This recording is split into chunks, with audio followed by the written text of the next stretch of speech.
Assalamualaikum warahmatullahi wabarakatuh. Salam sejahtera untuk kita semua. Saya Yopi Adi Sasmita dari UPTD SMP Negeri 2 Kamal, Kabupaten Bangkalan, calon guru penggerak Angkatan 7.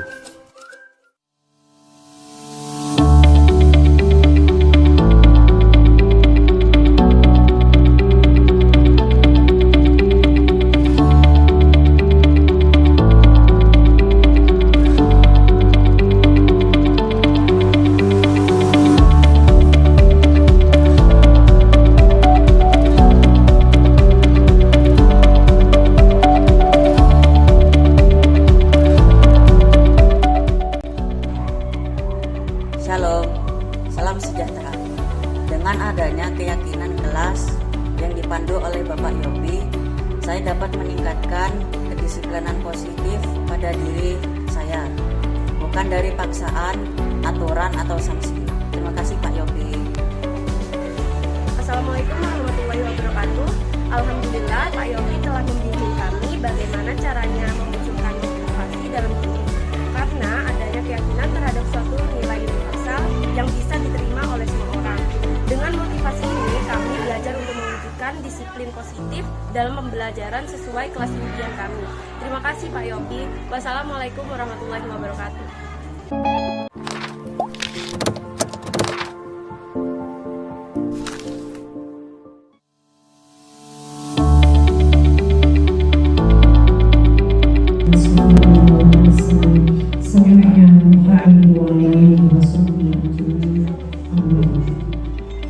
Pertama, marilah kita panjatkan puji syukur kita kehadirat Allah SWT yang telah memberikan kita nikmat Islam, iman, dan sehat terutama, sehingga kita bisa bertemu di tempat ini untuk menyingkat waktu. Marilah kita akan acara ini dengan bacaan bersama. Bismillahirrahmanirrahim.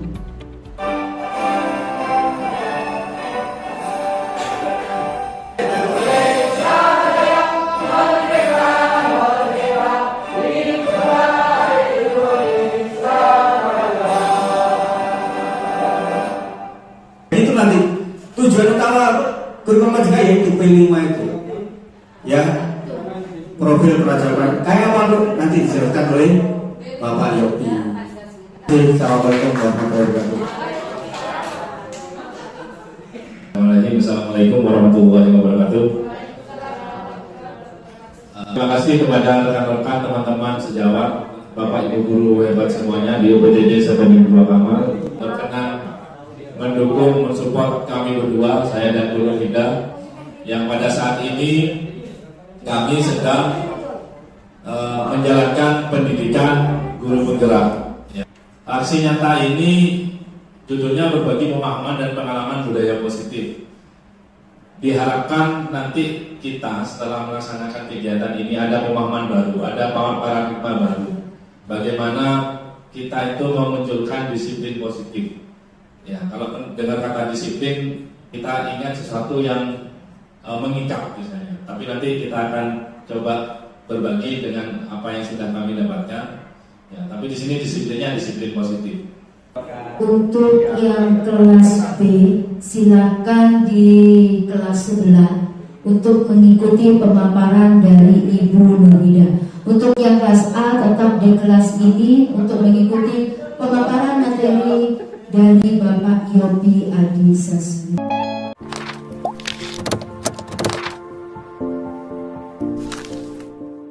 Warahmatullahi wabarakatuh.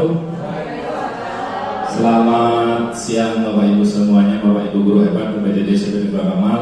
Pada kesempatan siang hari ini kita akan berbagi pengalaman dan juga pemahaman budaya positif. Bapak Ibu, di tampilan slide ini ada yang saya tampilkan ini adalah fasilitator saya. Jadi fasilitator ini yang memfasilitasi kami belajar secara daring di LMS guru penggerak. Ya. Kami sampai saat ini belum pernah ketemu secara langsung. Nah, saya lanjutkan Bapak Ibu. Oke, ini ada pertanyaan pemantiknya.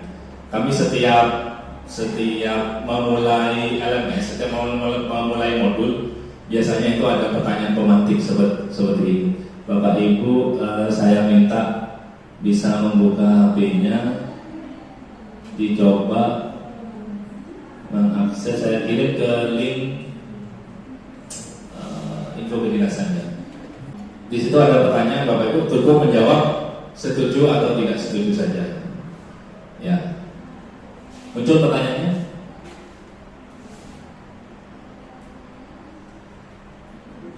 Iya, oke. Kalau muncul bisa dijawab, ditulis setuju atau tidak setuju, kemudian kirim atau di submit di HP-nya. Kita akan lihat. Menurut Bapak Ibu semua, hukuman dapat mendisiplinkan anak. Ya, setuju atau tidak setuju dengan pernyataan ini? Iya, setuju atau tidak setuju? Jawabannya setuju atau tidak, itu aja. Oke. Ini yang lebih banyak menjawab setuju. Jadi yang kata terbesar itu poinnya paling banyak, Bapak Ibu. Ya, kita lanjutkan. Kita lanjutkan pertanyaan kedua. Ya.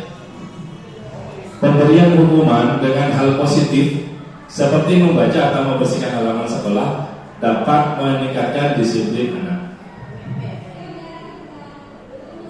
Setuju ya? Oke Bapak Ibu, banyak yang menjawab setuju. Oke. Selanjutnya,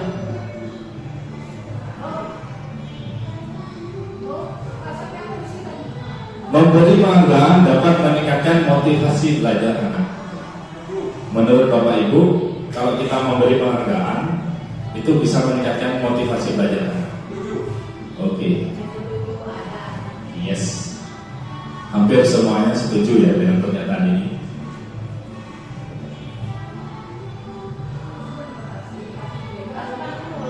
Ya, jadi semuanya setuju dengan ini. Oke, Bapak Ibu. Dalam kapasitas ini saya tidak menyalahkan dan tidak membenarkan karena ini jawaban bebas ya. Bapak Ibu punya alasannya sendiri-sendiri. Baik, kita lanjutkan. Baik, Bapak Ibu. Kita masuk ke konsep budaya positif ya. Di sini kita nanti dalam siang hari ini kita akan mempelajari disiplin positif dan nilai-nilai kebijakan universal. Itu maksudnya apa? Kemudian ada teori motivasi, ada hukuman, ada penghargaan, ada restitusi. Ya, mungkin restitusi ini seperti istilah hukum. Ya. Kemudian ada keyakinan kelas. Kemudian ada kebutuhan dasar manusia. Kemudian ada 5 posisi kontrol dan yang terakhir adalah segitiga restitusi. Pemahaman ini yang ingin saya bagikan kepada Bapak Ibu semuanya. Ini adalah materi-materi yang saya dapatkan di modul 1 yang tugasnya untuk mengimbaskan dan membagikan kepada Bapak Ibu semua. Kalau dalam penjelasannya Bapak Ibu ingin bertanya, saya persilahkan. Ya, jadi kita interaktif saja. Ya, kita berbagi pengalaman. Misalnya Bapak Ibu punya pengalaman ini atau Bapak Ibu kurang pas dengan yang saya jelaskan, silakan untuk bertanya. Jangan pasif Bapak Ibu. Ya. Mohon bantuannya Bapak Ibu juga aktif dalam forum ini. Kita lanjutkan. Nah, Bapak Ibu, saya pernah memposting di Facebook saya paradigma pendidikan yang harus berubah. Yang pertama adalah dari yang awalnya berpusat pada guru yang memimpin, sekarang ini diharapkan menjadi murid itu punya inisiatif. Yang kedua, dari subjek-subjek yang terpisah menjadi proyek-proyek yang terintegratif. Dari mengingat menghafal menjadi kreativitas inovasi. Kemudian dari motivasi eksternal itu menjadi motivasi internal. Dari persaingan individual menjadi kolaborasi. Kenapa sekarang sistem ranking itu dihilangkan? Ya. Kemudian dari aturan atau praktik menjadi kesepakatan atau keyakinan kelas. Di rapat kedinasan di ruang guru pernah saya singgung tentang keyakinan kelas Bapak Ibu. Nah, hari ini kita akan bagikan. Kemudian dari yang tidak kontekstual menjadi kontekstual. Jadi diharapkan Bapak Ibu kalau nanti mengajar di kelas itu biasakan untuk selalu ada refleksi, ya, untuk membuat pelajaran itu kontekstual. Apa sih kalau maksudnya? Kalau ditarik ke kehidupan nyata itu fungsinya untuk apa? Misalnya Pak Jaya mengajarkan teks prosedur, atau di bahasa Inggris ada teks prosedur. Ya, maksudnya apa? Kita belajar teks prosedur itu supaya bisa menata kehidupan dan lain sebagainya, hidupnya lebih tertib. Jadi ditarik ke hal-hal yang kontekstual. Misalnya Bu Nuri mengajar IPA misalnya ya, tentang hukum kekekalan energi misalnya. Itu kalau ditarik ke kontekstual ke kehidupan itu apa? Supaya apa? Kita memahami makna dari ilmu yang kita bagikan. Itu harapannya. Kemudian di sini ada teori kontrol. Ya, ada ilusi guru. Ini adalah ilusi-ilusi. Ya. Kita ini biasanya kalau ada siswa yang bersikap nyeleneh atau kita sebut, oh anak ini kok bermasalah, oh anak ini kok males, oh anak ini kok terlambat. Ya. Kita itu selalu biasanya memilih jalan pintas. Ya, kita ingin mengontrol siswa kita. Pokoknya kamu harus kerjakan. Pokoknya kamu nggak boleh datang telat. Ya. Biasanya seperti itu. Ya. Selama ini kita ingin selalu mengontrol murid. Itu sebenarnya ilusi. Ya. Sebenarnya ilusi. Kemudian kritik dan membuat orang merasa bersalah dapat menguatkan karakter. Biasanya kalau ada murid kita salah, kita selalu mengkritik. Kamu itu sudah dikasih tahu, kenapa sih? Ya, sudah dikasih tahu, suruh bawa sandal misalnya. Kamu tahu nggak kenapa kok disuruh bawa sandal? Kita selalu mengkritik siswa kita, ya. Yang akhirnya siswa itu di posisi selalu disalahkan. Nah, itu sebenarnya ilusi. Ya. Kemudian semua penguatan positif, efektif dan bermanfaat. Ya, jadi terkadang kita memberikan hadiah. Apakah dengan hadiah itu anak-anak ini akan istiqomah nanti semangat belajarnya? Nah, kenyataannya seperti apa? Apakah ini jangka panjang atau jangka pendek? Kalau saya terus-terusan kasih hadiah, terus-terusan saya puji, terus-terusan saya kasih stiker bintang misalnya, ya. Kemudian orang dewasa memiliki hak untuk memaksa. Nah, kadang kita sebagai orang dewasa itu suka memaksa yang lebih junior. Ya. Saya kan lebih senior. Sudah kerjakan kamu yang lebih muda. Saya sudah semua. Biasanya seperti itu. Ya. Ini hal-hal ini yang harus kita ubah paradigmanya. Nah, pembelajaran dengan paradigma baru dirancang berdasarkan prinsip pembelajaran yang terdiferensiasi. Maksudnya apa? Bahwa setiap manusia, setiap anak itu adalah unik. Kalau katanya Ki Hajar Dewantara, anak itu lahir sesuai kodrat alam dan kodrat zamannya. Sesuai dengan kodrat alamnya sudah given. Ya. Kita tidak bisa meminta ikan ya untuk bisa pintar manjat pohon, atau kita meminta burung yang biasa terbang itu untuk pandai menyelam. Itu sudah kodrat alamnya. Kita kan punya murid yang bermacam-macam. Kemudian kita juga harus mendidik anak didik kita itu sesuai kodrat zamannya.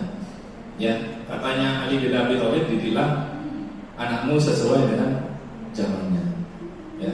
Kalau zaman kita dulu banyak menggunakan alat peraga, nah sekarang sudah menggunakan media digital, platform digital.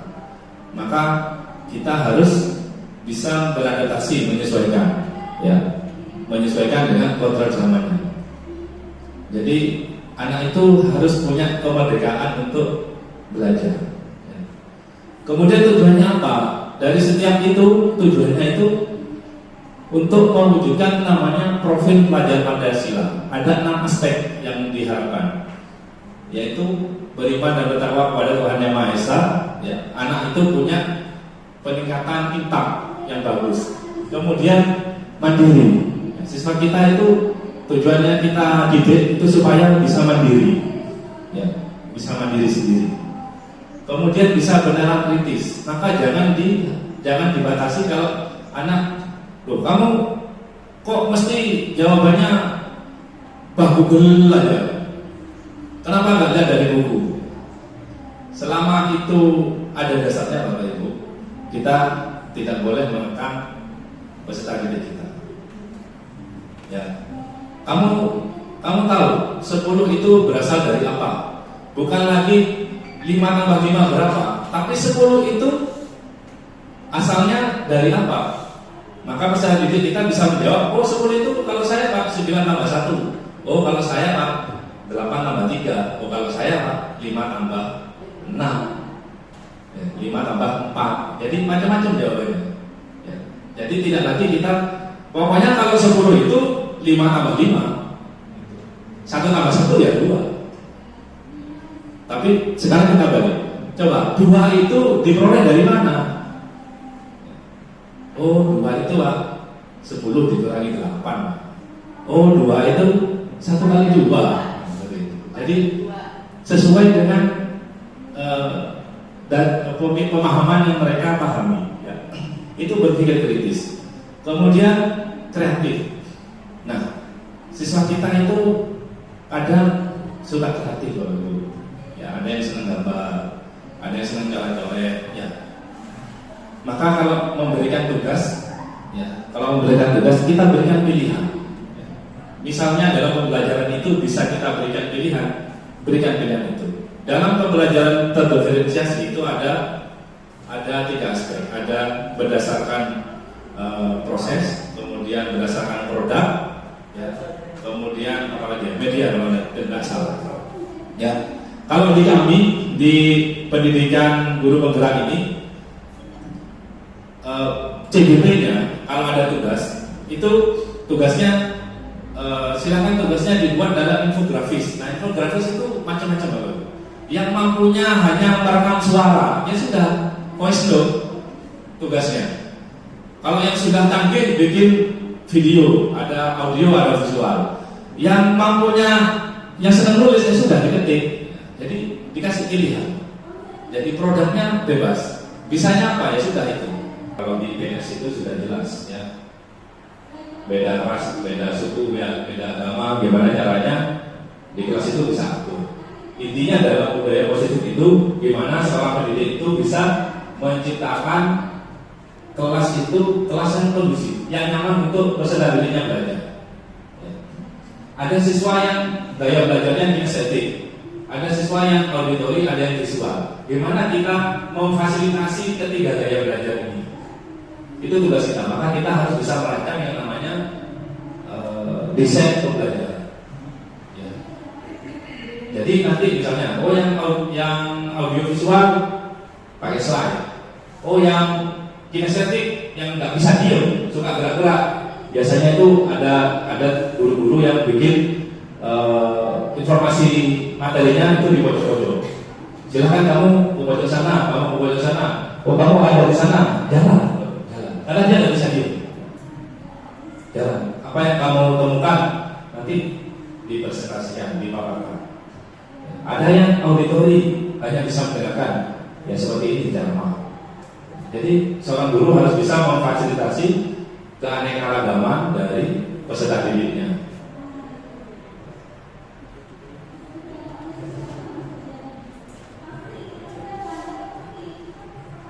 Nah, ini Bapak Ibu, teori kontrol ini dari William Glasser. Ya. Kita nanti akan secara bagan ini yang akan kita pahami. Di situ ada 5 posisi kontrol. Kita juga harus paham kebutuhan dasar manusia. Ada nggak gini? Kamu itu kenapa sih kok telat? Sudah jam saya kok masih keluar ke kantin itu kenapa?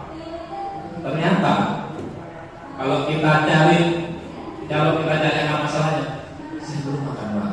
Berarti dia punya kebutuhan dasar bertahan hidup. Kita harus mengerti itu 5 kebutuhan dasar yang menurut William Glasser. Ya. Ada siswa yang kebutuhan dasarnya menguasai, ya. Ada temannya digangguin, ya, usir. Berarti dia punya kebutuhan dasar untuk menguasai. Nah, bisa kita kasih peran dia menjadi ketua kelompok misalnya. Ya.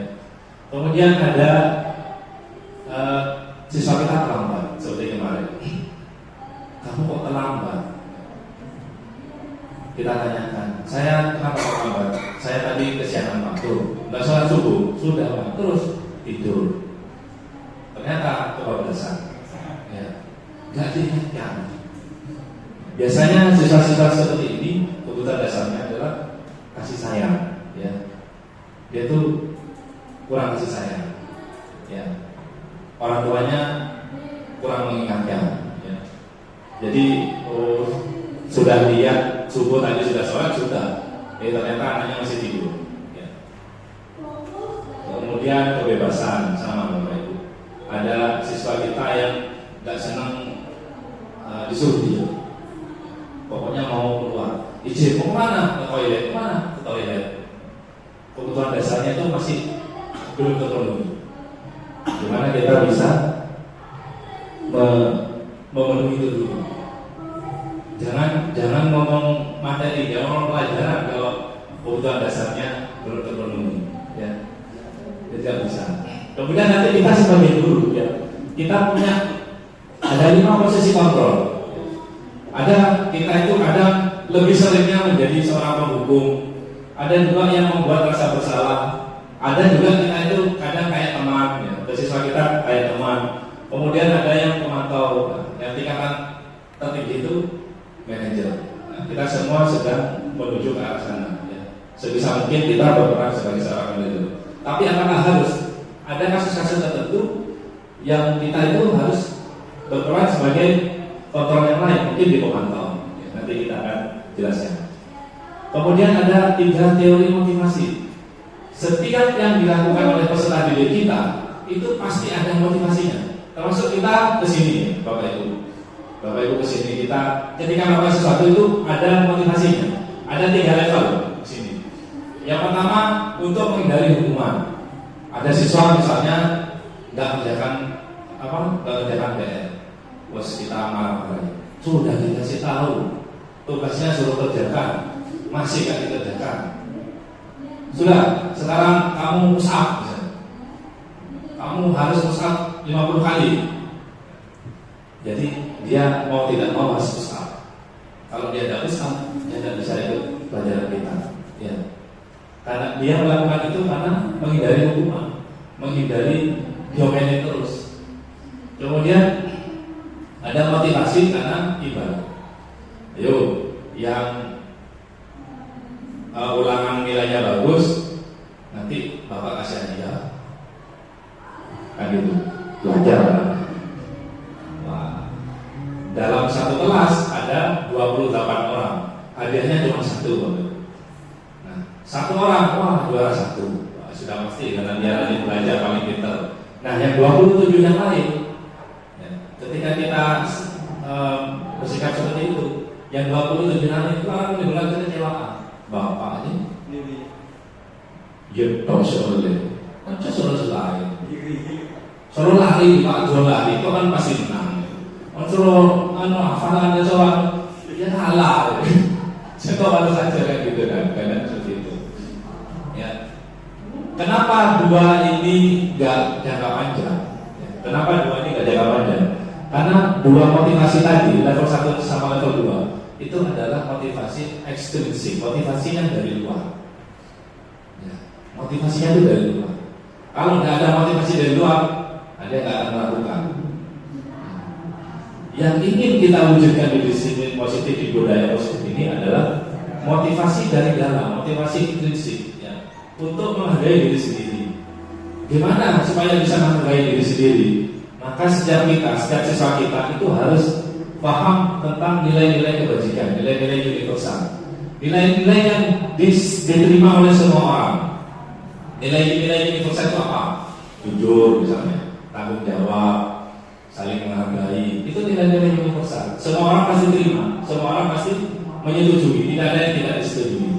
Kalau itu sudah tertanam pada dirinya, maka itu akan memunculkan yang namanya motivasi intrinsik, membentuk satu keyakinan, maka motivasi itu bisa bersifat jangka panjang. Ya. Ada gurunya, ada gurunya, saya harus datang tepat waktu, karena dia punya motivasi. Saya tidak boleh buang-buang waktu. Saya harus datang terlambat. Saya harus bisa membiasakan diri saya disiplin, diri saya tepat waktu. Seperti itu. Tapi kalau yang duluan nyampe, yang duluan masuk dapat hadiah, itu motivasi eksternal.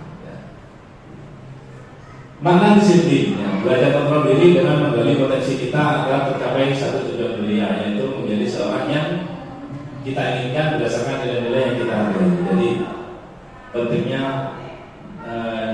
kita memahami, menanamkan nilai-nilai universal seperti itu.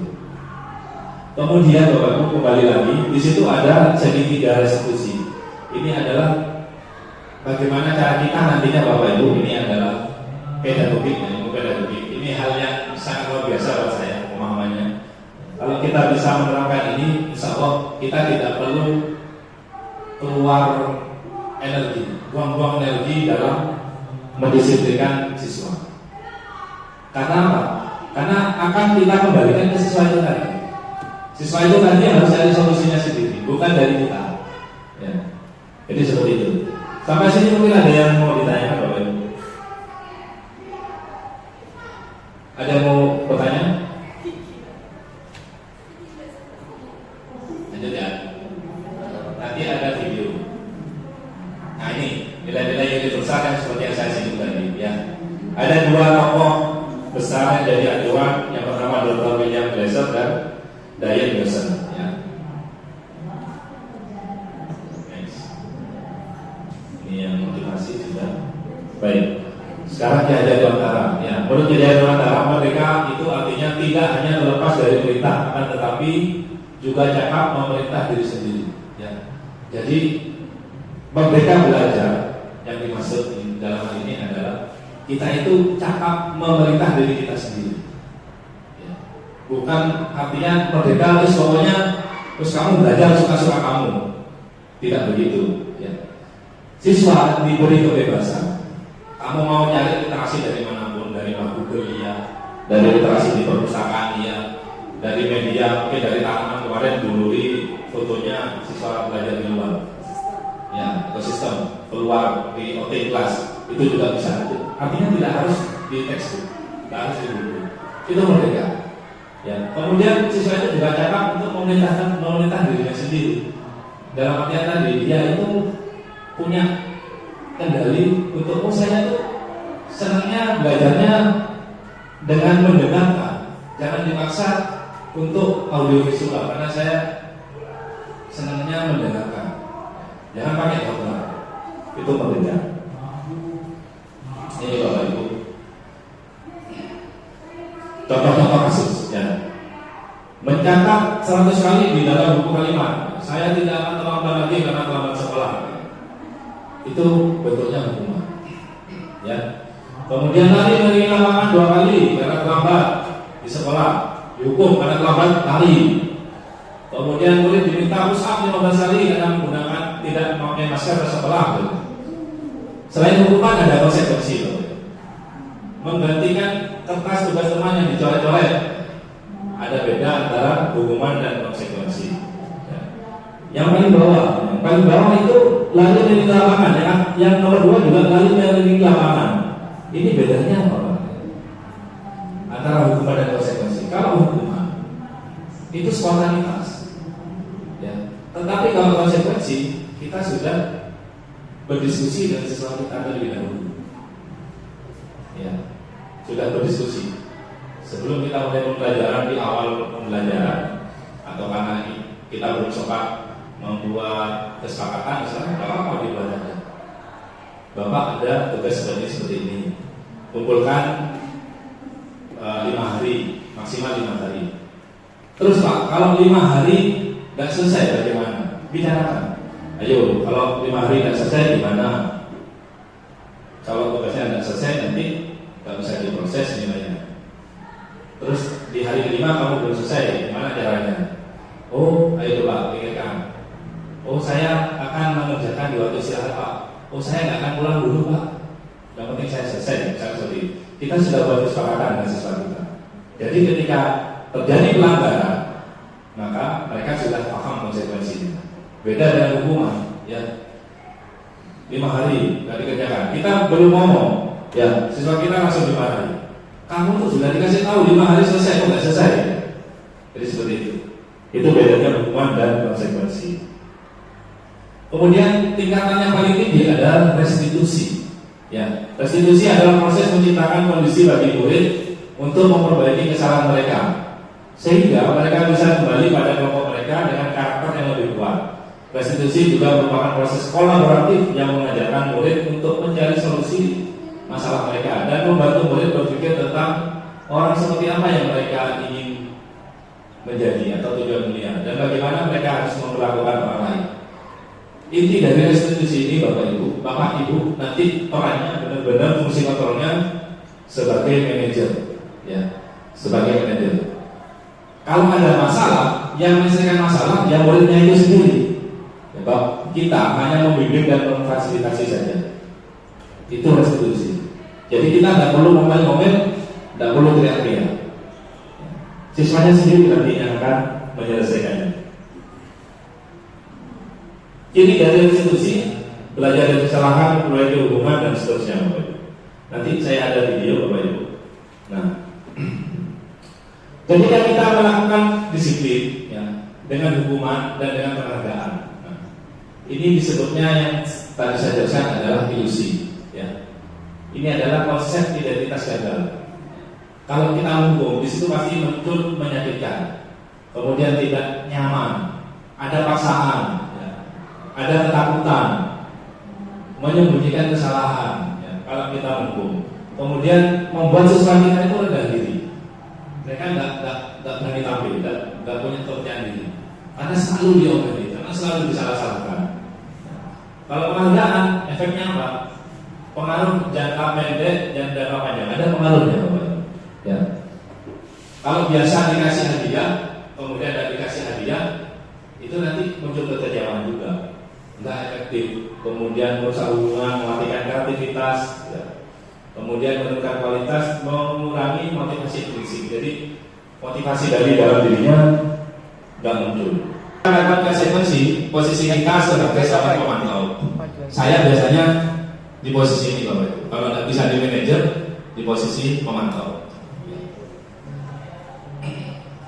Konsekuensi itu sesuatu harus terjadi, membuat anak merasa tidak nyaman dalam jangka waktu pendek. Ya tentu saja. Tapi dalam jangka waktu pendek, misalnya buku temannya dicoret-coret, maka konsekuensinya dia harus mengganti. Gak nyaman memang, tapi karena dia membuat kesalahan itu, maka dia harus konsekuen mengganti buku temannya. Ya, anak menghargai disiplin, mendorong anak agar mudah menyelesaikan diri, belajar mematuhi aturan, kehilangan hak, dibuat tidak nyaman, diasingkan sementara, sifatnya sementara jangka pendek. Gak nyamannya itu jangka pendek. Sedangkan restitusi ini tingkat tertinggi, tapi memang perlu proses. Ya, murid bertanggung jawab atas perilakunya, fokus pada pemecahan masalah jangka panjang. Murid menghargai dirinya. Kemudian ada dari kontrol, kemudian murid bersemangat memperbaiki kesalahan. Ini tingkatan yang paling tinggi. Jadi konsekuensi dari restitusi inilah pilihan kita. Sebisa kita melakukan restitusi, lakukan restitusi. Kalau siswanya diajak bicara, diam aja. Ya, diajak ngomong, diam aja. Ada kan kayak gitu, nggak respon. Ya. Itu harus bagaimana?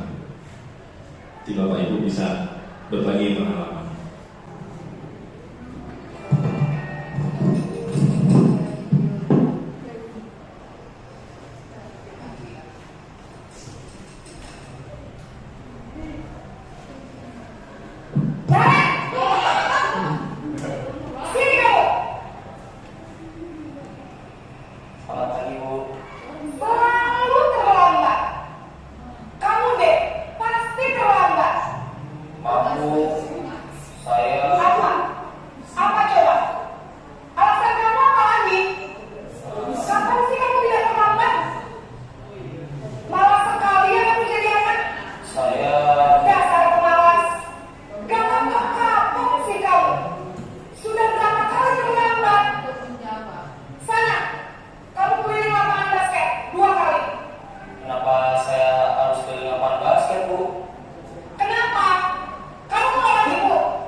Maaf, Bu. Duh, Gusti Naren. Kamu suka ya kalau ibu tegur bapak kepala sekolah? Terus? Mesti terlambat loh. Ibu harus apa coba? Maaf, Bu. Maaf sekali. Ya sudah, lain kali jangan bikin ibu susah lagi ya nak ya. Ibu tidak akan kuat lagi kalau kamu begini terus. Bisa jantungan kalau ibu tegur bapak kepala sekolah. Sana cepat ke kelas. Maaf ya, Bu. Maaf sekali. Posisi pembuat rasa bersalah berbicara dengan nada tenang.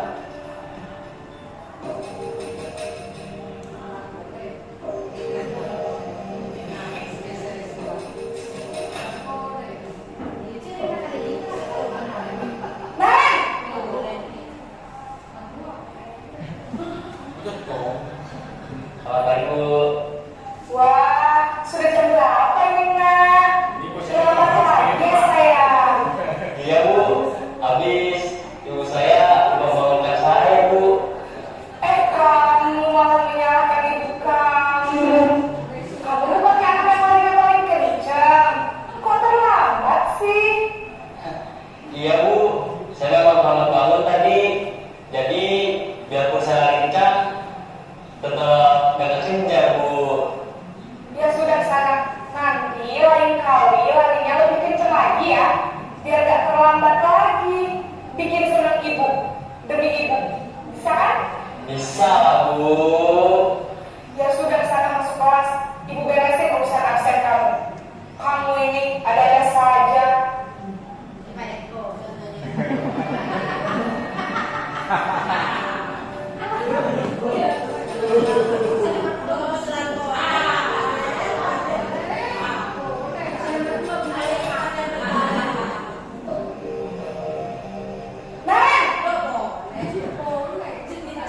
Ini kasus yang sama dengan peran yang berbeda-beda. Selamat pagi, Bu. Naren, apa peraturan sekolah kita tentang jam berapa kita harus masuk sekolah, nak? Kita harus di sekolah jam 7, Bu. Iya betul, sekarang sudah jam 7.20. Naren sudah tahu konsekuensinya jika terlambat hadir. Paham, Bu. Saya harus tinggal kelas pas jam istirahat selama 20 menit. Iya benar, konsekuensinya demikian. Jadi nanti jam 9.30 pas istirahat, kamu harus tinggal di kelas, kerjakan tugas tambahan untuk ketertinggalan kamu, ya? Baik, Bu.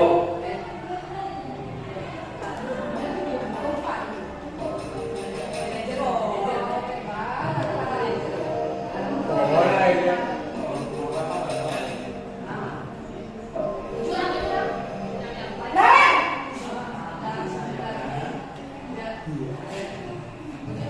Selamat pagi, Bu. Selamat pagi, Naren. Maaf, Bu. Saya terlambat.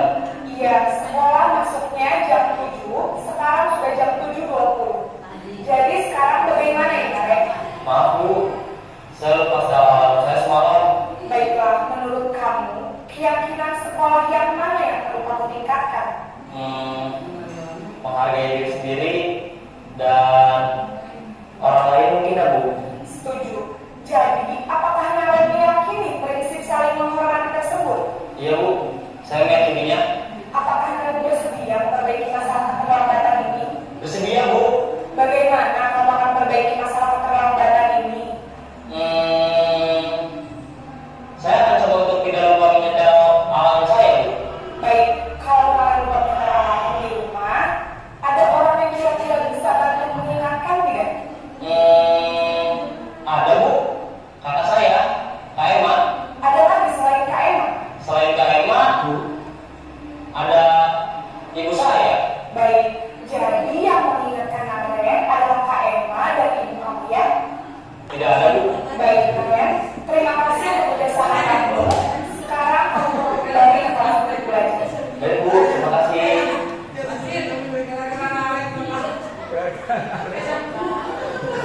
Baik, Bapak Ibu, itu adalah cuplikan singkat contoh kasus yang sama dengan pilihan 5 posisi kontrol yang berbeda. Ada posisi sebagai penghukum, ada membuat rasa bersalah, ada posisi sebagai teman, kemudian ada sebagai pemantau, yang terakhir adalah posisi sebagai manajer Bapak Ibu. Ya. Nanti kira-kira yang lebih enak secara psikologis itu yang mana? Ya. Kalau sebagai teman itu ada kira-kira menurut Bapak Ibu bagusnya apa, nggak bagusnya apa? Silakan Bu Maria. Akan siswa untuk lebih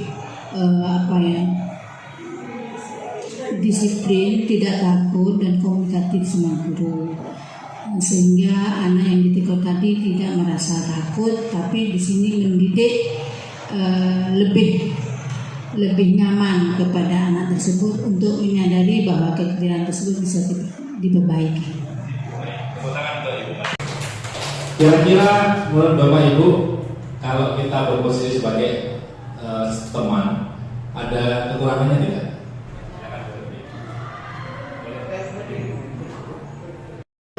Di tengah-tengah di antara 5 ini, posisi yang ketiga di tengah-tengah itu posisi teman. Dari semua posisi kontrol itu pasti ada plus minusnya. Cuma menurut saya pribadi, di posisi yang tengah-tengah ini lebih banyak plusnya atau lebih banyak baiknya daripada tidaknya. Baiknya kita akan merasa lebih dekat siswa.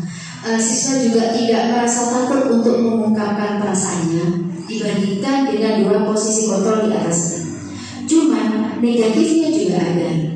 Terkadang karena kita sudah menganggap siswa kita itu sebagai teman, atau siswa kita itu menganggap guru itu bisa diajak ngobrol atau gimana.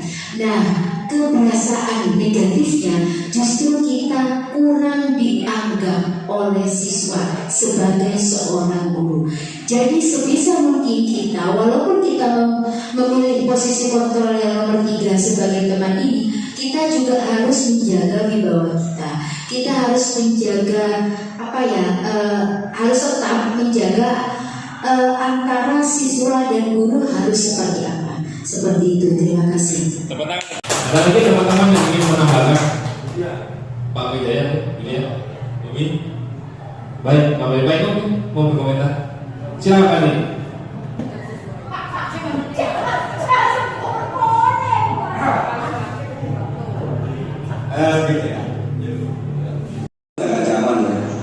Yang zaman adalah konsekuensi atau restitusi tadi ya.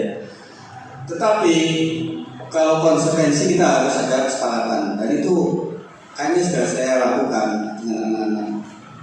Ya, saya tidak pernah hukum teman, tidak pernah.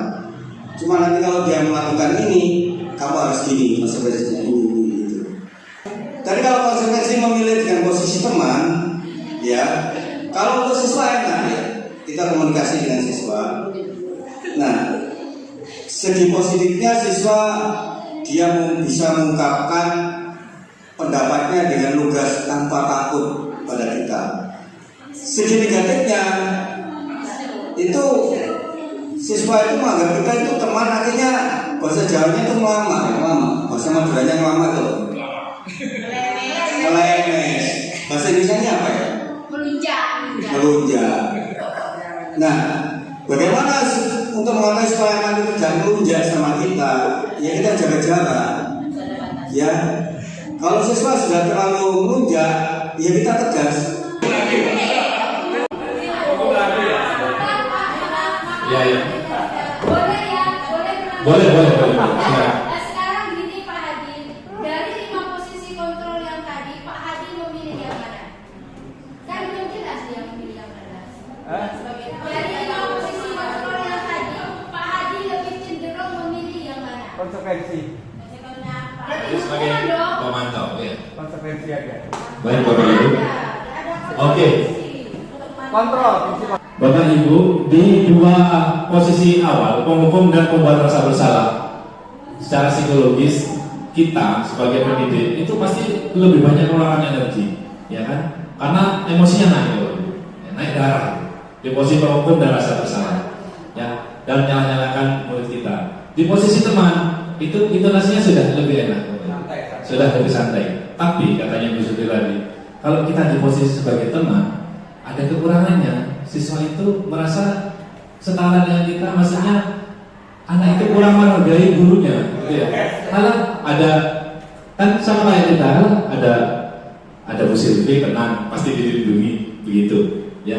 Ada pelindungnya, ada malaikat penolongnya.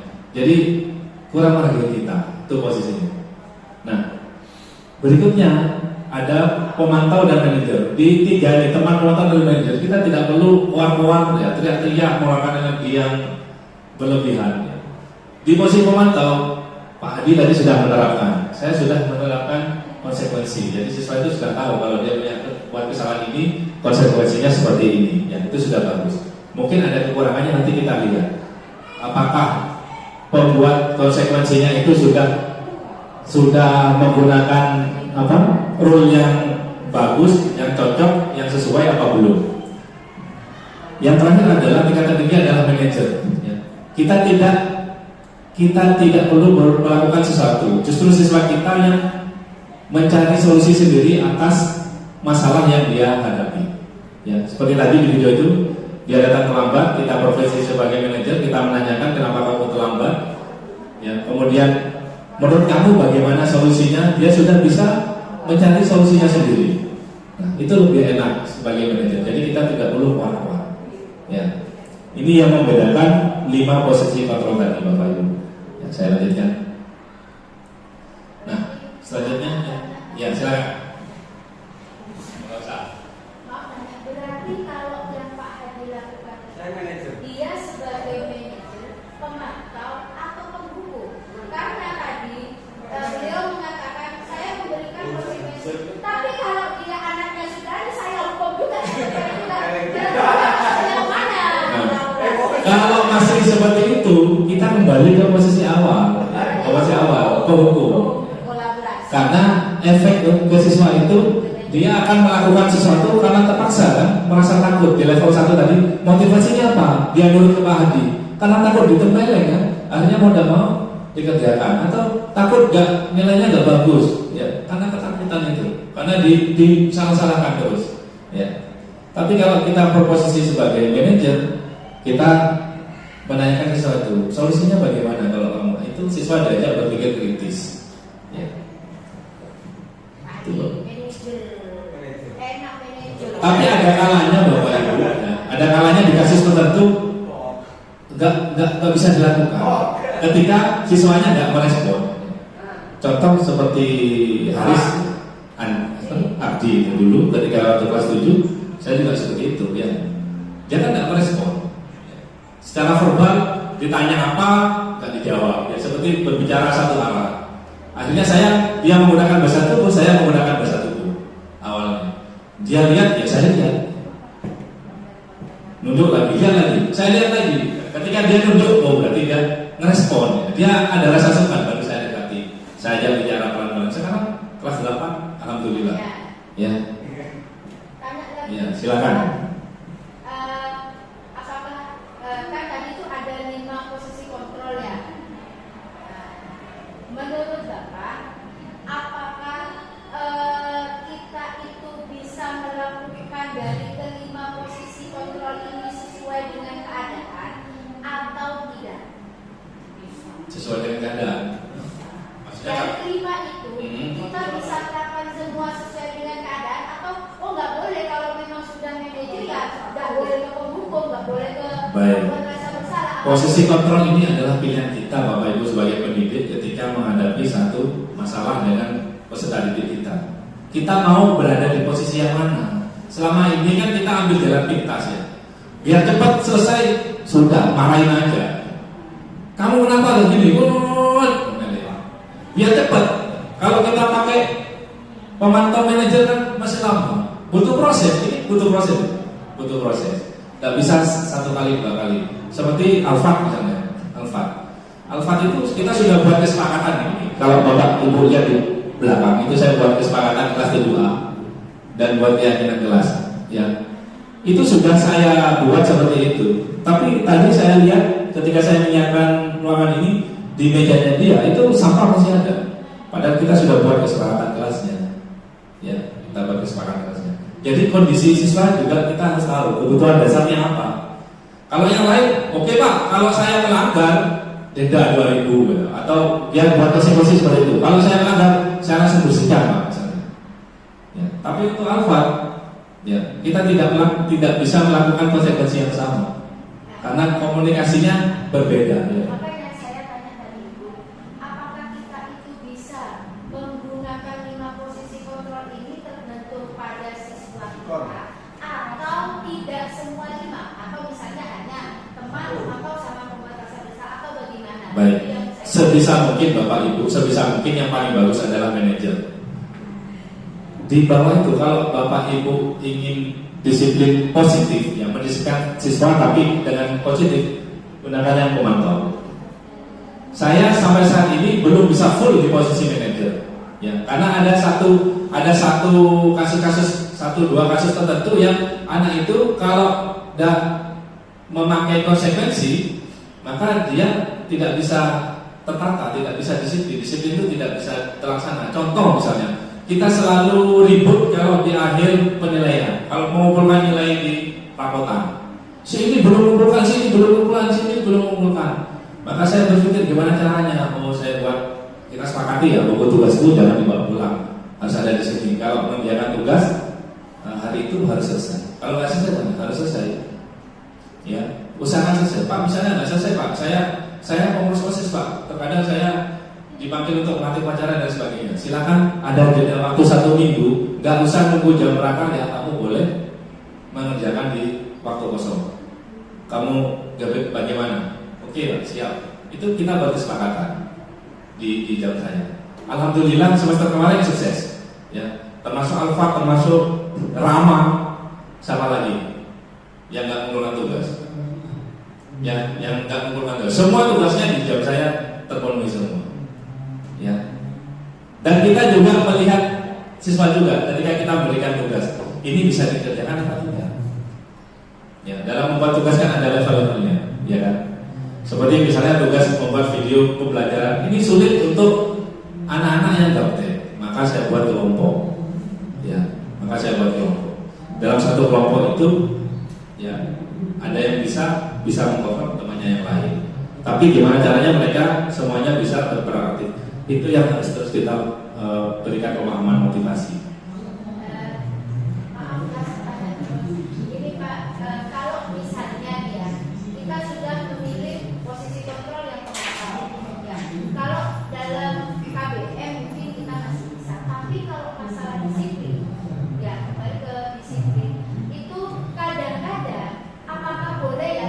Apakah boleh ketika kita sudah memilih pemantau, sementara siswa yang disiplinnya sangat kurang, kita memilih pembatasan bersalah, itu boleh tidak? Bapak Ibu ini dalam berperan memerankan posisi kontrol. Setelah kita tahu konsekuensinya, itu kembali lagi ke kita. Boleh tidak bolehnya kan tergantung kita. Kita kan juga manusia. Kadang juga ada hilangnya. Ya, kadang-kadang sudah terlalu tidak bisa dikasih tahu. Kadang kita itu ambil jalan pintas. Bisa jadi seperti itu, tapi bagaimana caranya kita menstabilkan keadaan? Nanti kita pelajari di restitusi. Ya, apakah setelah kita ngomel-ngomel kita tidak menetralkan kondisi? Yang penting kita bisa menetralkan. Saya terkadang seperti itu. Sudah dikasih tahu, sudah buat kesepakatan, tapi masih dilanggar. Akhirnya ambil jalan pintas. Ya, ambil jalan pintas, posisi membatasi besar atau menghukum. Cuma saya tidak panjang-panjang. Tapi setelah itu saya panggil kembali, ya saya netralkan, ya saya minta maaf dan ucapan saya yang kasar, tolong jangan sisi manusia saya, sisi emosinya. Jadi seperti itu, ya. Jadi apakah kita nggak boleh berbuat salah? Boleh. Semua kita pasti pernah buat salah kan gitu. Nanti kita pelajari di restitusi. Jadi pilihan-pilihan ini kembali ke kita. Kita mau pakai yang mana? Semua ada konsekuensinya. Kalau kita mau pakai hukum, yang pasti tidak akan jangka panjang. Dia hanya akan melakukan pada saat itu saja. Karena takut, ya. Karena takut atau karena dimingi-mingi hadiah. Level 1, level 2, bukan level 3. Yang ingin kita tuju di profil pelajar Pancasila itu adalah level 3. Anak itu punya pemahaman dirinya sendiri tentang keyakinan, ya, tentang keyakinan. Kalau dia sudah meyakini sesuatu, meyakini satu nilai universal, misalnya menghargai, saling menghargai, maka dia nggak akan mengganggu temannya, maka dia nggak akan berbuat ulah di kelas, karena dia meyakini kita harus saling menghargai. Itu yang harus dibangun dan itu perlu proses. Nah ini keyakinan kelas. Ya. Keyakinan kelas itu apa? Ya. Keyakinan kelas itu lebih abstrak dari peraturan. Kemudian sedikit saja dan mudah diingat, berupa pernyataan universal sesuai dengan kondisi, dibuat dalam bentuk positif. Kalimatnya kalimat positif Bapak Ibu. Jadi kalau buat keyakinan kelas itu misalnya tidak mengotori kelas misalnya, itu diganti ya, kalimat positif. Jangan pakai jangan, tidak, jangan dipakai ya. Kelas selalu bersih dan wangi misalnya. Semua warga kelas atau sekolah dilibatkan. Ini adalah sekilas dokumentasi. Awalnya dari Bu Nuri ini yang menghubungi saya waktu itu ya, minta bantuan, Pak, kelas saya kok agak susah diatur. Sedangkan Bu Nuri kondisi kurang fit ya. Jadi waktunya mungkin sangat terbatas. Akhirnya saya handle. Ya, saya masuk ke kelas ini, saya jelaskan tentang kesepakatan kelas ya. Kemudian saya jelaskan keyakinan kelas, terus siswa saya beri kertas ya. Kemudian saya minta mereka itu ingin punya kelas idealnya kalau belajar itu seperti apa. Mereka itu kalau belajar bisa nangkep, bisa nyaman, itu kalau kelasnya bagaimana. Itu saya minta mereka tuliskan ya, ada di belakang itu, di tembok belakang itu ya. Setelah mereka tulis, dipajang di sini tempel. Dari kesepakatan-kesepakatan itu saya rangkum ya, yang sama. Saya ganti kalimatnya menjadi kalimat keyakinan ya, yang di print out kemudian ditandatangani pagi tadi. Itu baru saya print pagi tadi, mereka tanda tangan semua satu kelas ya. Cara membentuk keyakinan kelas yang pertama, pembuatan keyakinan kelas melibatkan semua warga kelas, jadi semuanya harus terlibat. Kemudian keyakinan kelas sebenarnya tidak terlalu banyak ya, cukup 3 atau 7 maksimal gitu, tidak terlalu banyak. Kemudian menggunakan kalimat positif ya, hindari kata jangan, tidak boleh hindari. Kemudian keyakinan kelas sebenarnya satu yang dapat diterapkan di lingkungan tersebut ya, pastikan itu bisa dilaksanakan. Kalau itu nggak bisa dilaksanakan ya jangan dipakai ya, jangan dipakai.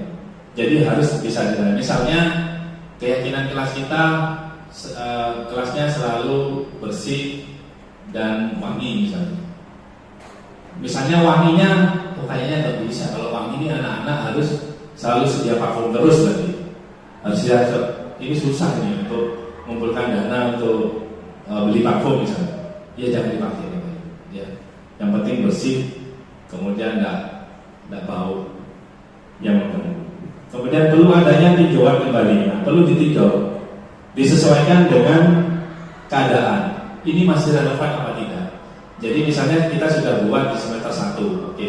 Ternyata ada dinamika ya, ada ini belum tercover. Nah, di semester 2 kita buat tambahan keyakinan baru supaya bisa relevan dengan keadaan yang ada di kelas itu. Ini contoh keyakinan kelas 7A yang ada di belakang. Ya. Jadi salah satunya tidak datang terlambat, mereka negatif ya, kalimat negatif. Jadi kita ganti, menghargai waktu dengan sebaik-baiknya. Kemudian kadang anak-anak tuh suka berkata kotor gitu ya, itu ganti dengan bersikap baik, sopan santun. Kemudian tugas harus dikerjakan ya, harus bisa memperhatikan dulu, kita ganti senantiasa antusias dan semangat belajar. Kemudian jaga kesehatan, kebersihan diri, kelas dan lingkungan. Menghormati semua orang supaya nggak ada yang berantem ya. Kemudian menjunjung tinggi kesepakatan. Ini saya pakai poin 6 ini posisi pemantau ya. Menjunjung tinggi kesepakatan, tanggung jawab dan konsekuen. Ini tetap saya pakai karena menghindari kalau nggak bisa ada yang salah gitu. Jadi mereka tetap harus konsekuen sesuai dengan kesepakatan. Nah, yang terakhir adalah restitusi, Bapak Ibu. Bagaimana kita melakukan restitusi? Nah, ada 3 bagian, ya. Kalau tadi tingkatannya posisi kontrol di manajer, ya, yang dilakukan seorang manajer itu adalah melakukan restitusi ini tadi, ya, menstabilkan identitas, kemudian validasi keyakinan yang salah dan menanyakan keyakinan. Saya berikan satu contoh. Ini yang saya buat, saya singkat aja Bapak Ibu, ya.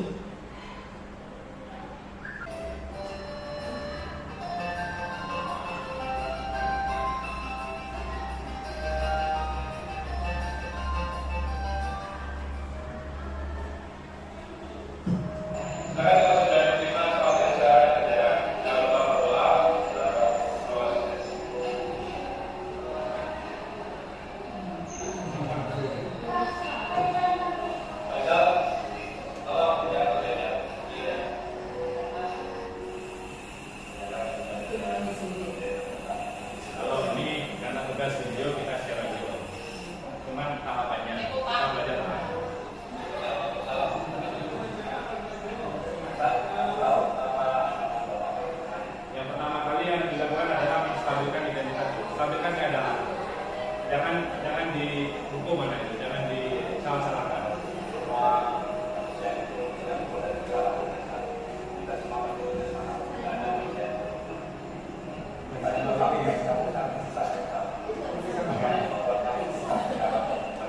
Kemudian validasi kesalahan tadi, ya. Tanyakan kenapa kok melakukan kesalahan itu, kita validasi, cari akar masalahnya, kaitkan dengan kebutuhan dasar tadi.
Baik Bapak Ibu, itu contoh dari penerapan segitiga restitusi.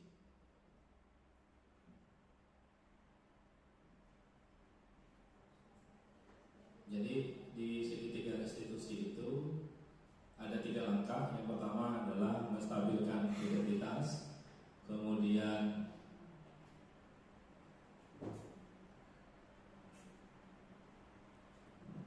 menstabilkan identitas, ya. Kita semua akan melakukan hal yang terbaik yang bisa kita lakukan. Jadi ketika ada satu masalah, hendaknya kita tidak langsung memvonis seseorang atau menyalah-nyalahkan siswa kita, ya.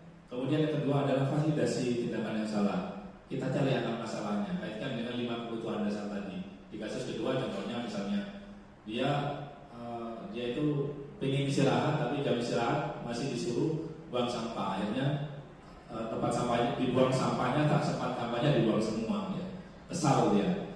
Ternyata setelah divalidasi, ternyata dia itu punya kebutuhan bertahan hidup, masih lapar, dari rumah belum makan, sudah tahu belum makan, saya disuruh-suruh, jadi dia tuh kesal gitu, ya. Yang ketiga, menanyakan keyakinan, ya. Kan tahu sekolah ini sekolah Diriata, kita yakin sekolah ini harus nyaman, bersih, ya. Kalau kita buang sampah sembarangan, maka akan menimbulkan berbagai masalah, ya. Kita tahu, tanyakan ke siswa itu, kan kita punya keyakinan itu. Kemudian solusinya bagaimana? Kita tanyakan ke mereka, apa solusinya, ya. Maka dia tadi mengatakan solusinya bisa dengan membawa bekal atau sarapan dulu dari rumah, ya. Contoh simpelnya seperti itu, 3 langkah seperti itu Bapak Ibu.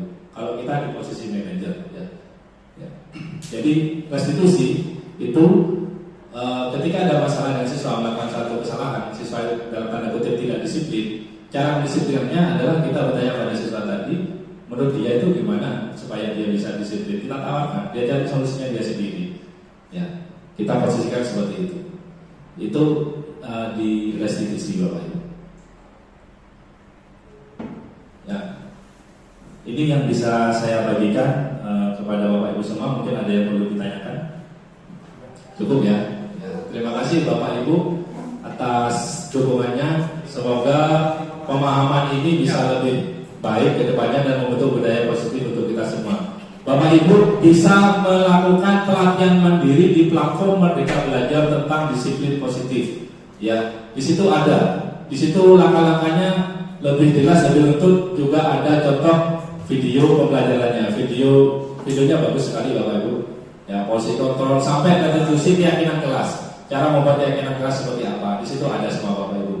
Kalau Bapak Ibu buka itu platform Merdeka Mengajar, cari topik disiplin positif, di situ ada, bisa diikuti ya. Sampai sekarang saya ikut Bapak Ibu, tinggal aksi nyatanya yang belum saya kerjakan.